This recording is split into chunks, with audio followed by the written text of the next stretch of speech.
Hi guys, Tatiana is here. I'm a therapist and a life coach, and today I want to talk with you. I want to analyze with you the very scandal story which is everywhere now. The process about P Diddy. I also want to mention a disclaimer. Please be sure that you take care of yourself. Of course, if we are talking about P Diddy, there will be a lot of really uncomfortable information, so please take care of yourself. If you're extreme sensitive, please don't watch it, and so on. Of course, everything that I will tell here will be allegedly, supposedly, because he's on trial now. We don't know for sure, but all the information that I will provide today is based on the testimony of many people who knew him, who are talking publicly about their relationship with him. So here we can actually say about the pattern of his behavior and what this behavior potentially can tell us about him. First of all, about his accusations, he's in process because of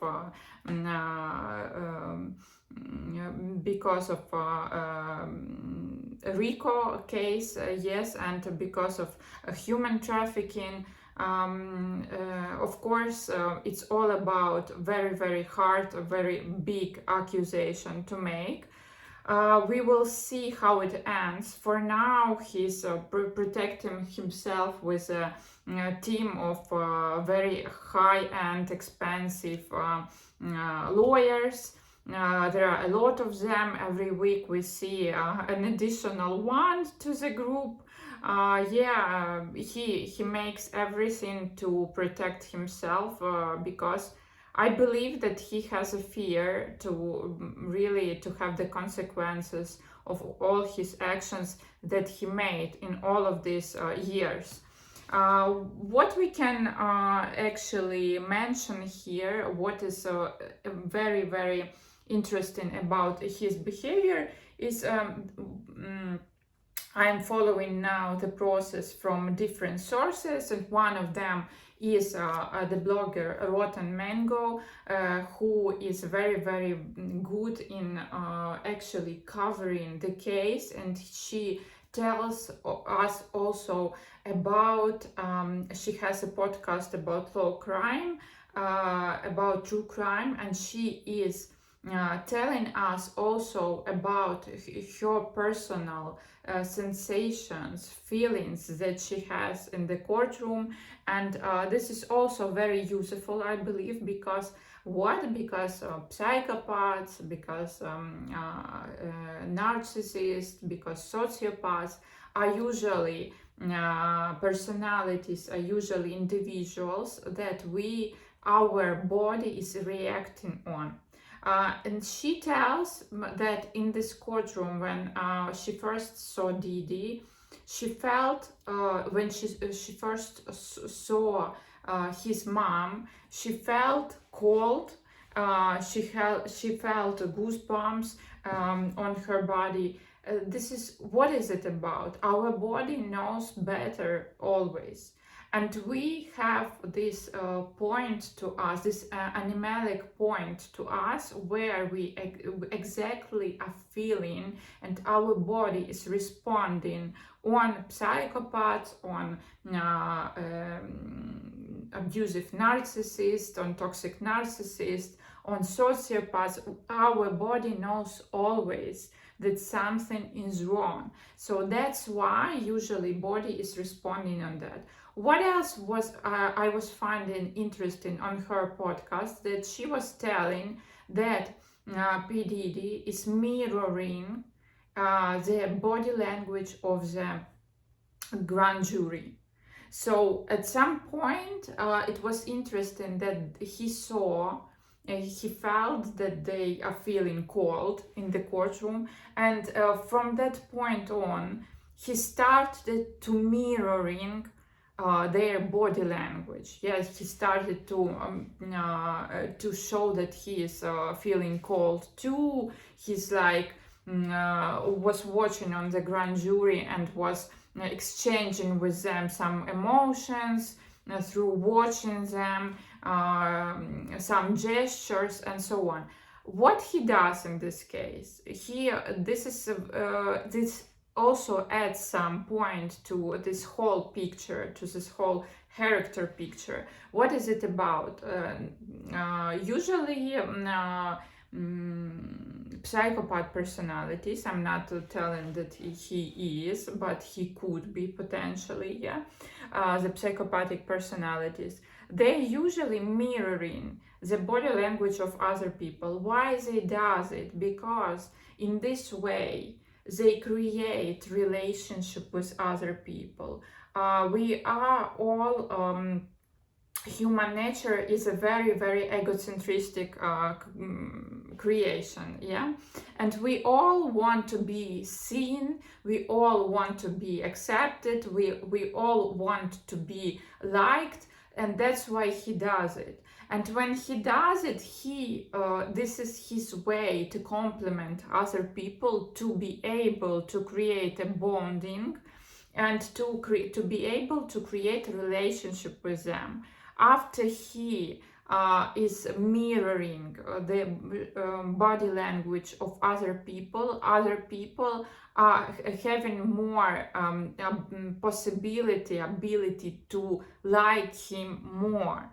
That's why, because he's like the same. This is the feel of similarity to them. Yeah, we are the same. We are a group. We are friends. We are look-alike, and so on.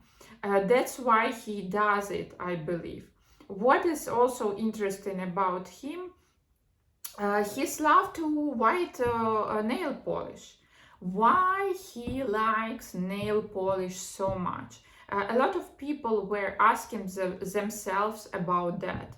What I believe is interesting about it, that if we are telling about the race point to this case, it's all about that he was working, he was operating in a very, very, very racistic industry, music industry at that time that he was starting to operate there was very racistic. We know the story about Michael Jackson, how he was all the time put down by his managers with their very racistic comments and so on. A lot of people are facing the same struggling if we are talking about this industry. So at some point, white as it is, but because he had some white parties, white nail polish on his girlfriends he liked, and so on. What is it about? It is about being white. This is his very like fantasy.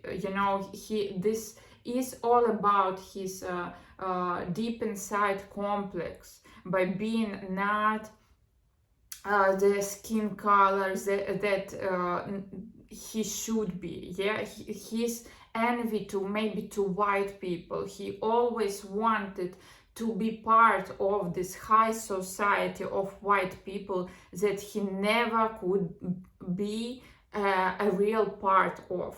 He always were attached to this society, but he never felt I want to to tell here that this is his feelings inside. Yeah, he never he was near them, but he never felt a part of them.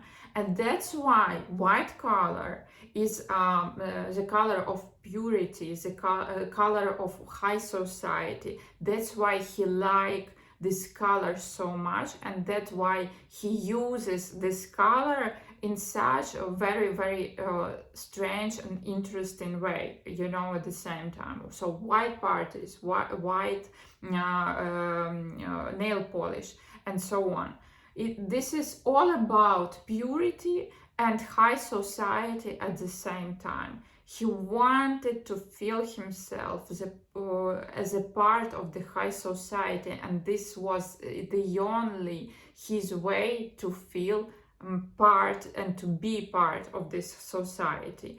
I believe. Yeah, of course, we can add here that there is a theory that his mother, when he was a child, was bringing different men to their apartment. We don't know whether it's right or not, or it's just a gossip, but we've heard the information that she brought some different men to the flat, to her apartment, and he being as a child saw some intersections of his mother with different men. And some believe that his mother liked white nail polish on her hands, on her nails, and that's why he has this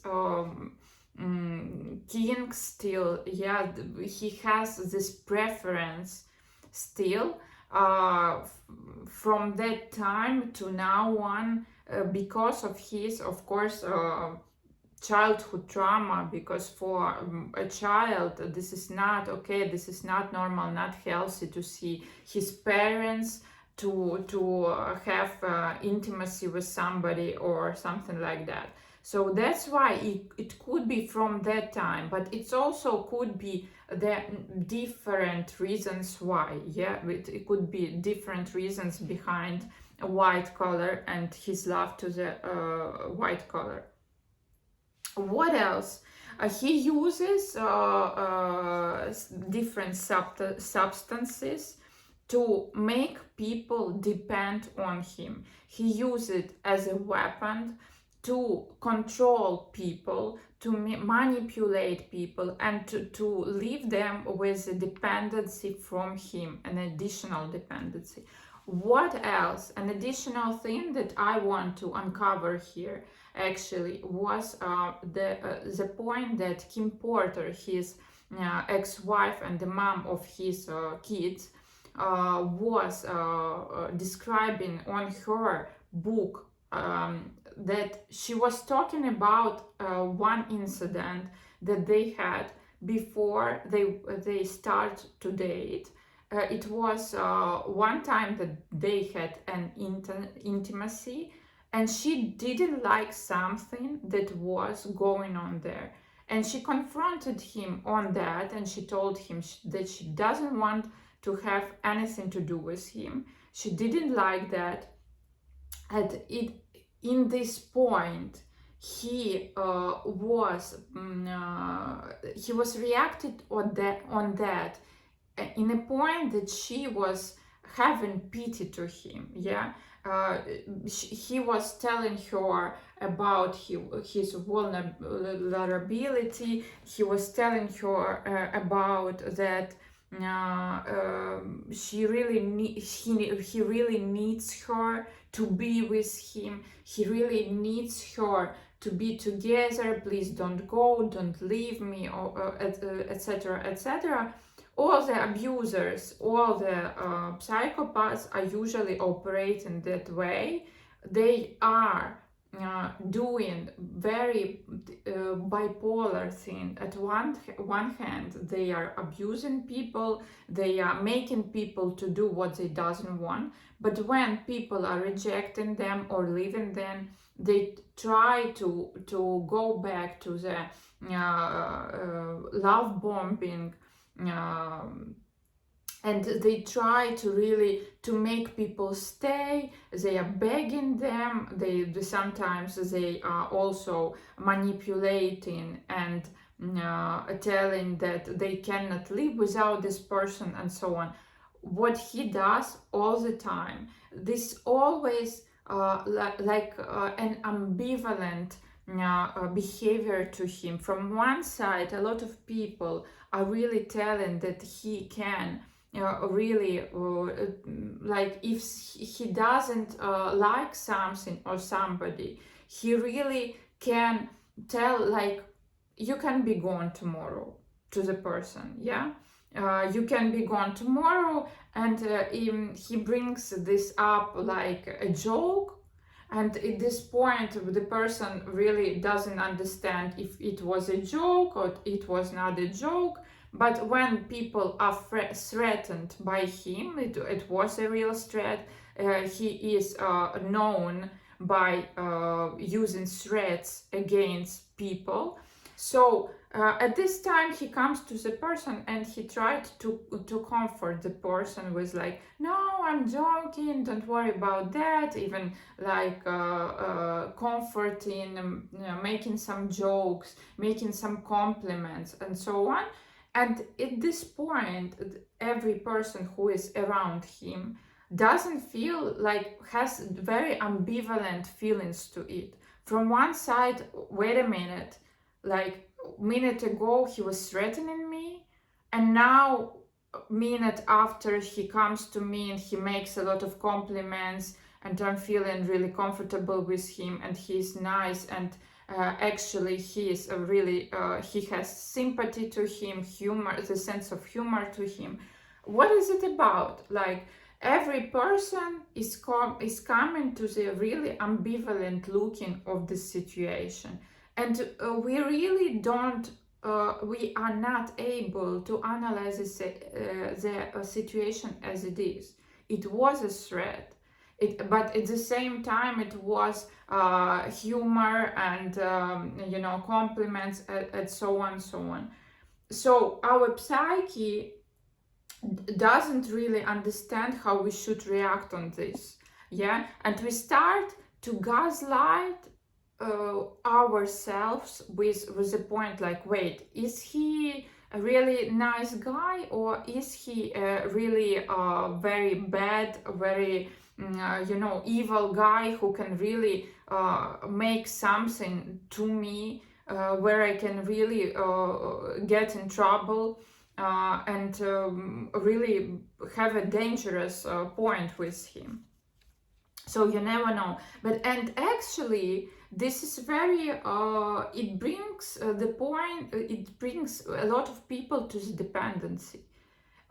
If you are all the time living in this ambivalent behavior toward you, you never know what is it about, what you just saw, what you just felt. In one moment he's the nicest person in this earth, the other moment he's a really bad, evil,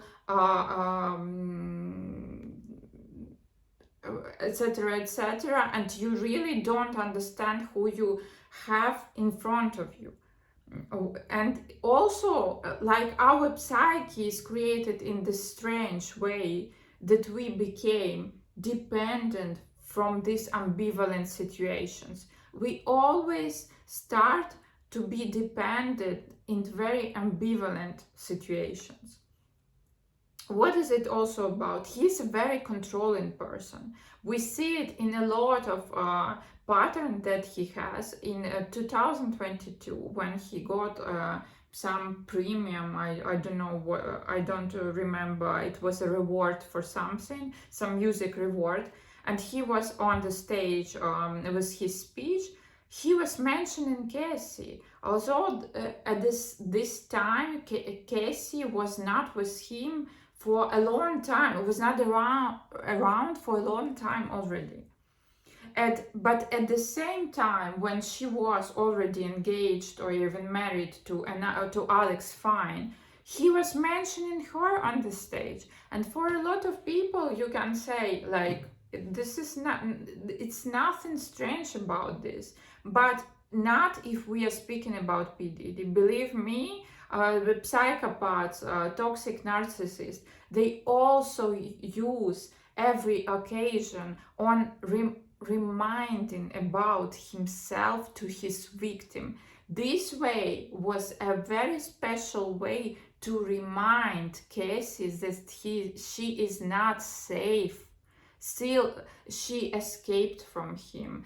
She is living the separate life with her now husband together. She's living her separate life, but this is his way to remind her that you are not safe. At this point, you are still not safe. Remember to behave in the right way that I'm expecting from you. Otherwise, I can get to you and I can make something bad to you. This is, I'm pretty sure that this is what this was all about. Yeah, and of course, his behavior, his pattern, and everything that we know about freak-offs, about white parties, about other P Diddy parties, it's all something that somehow, somewhere he was seen before. Whether it was with Clive Davis or other people who were teaching him on this, he also learned this from other people.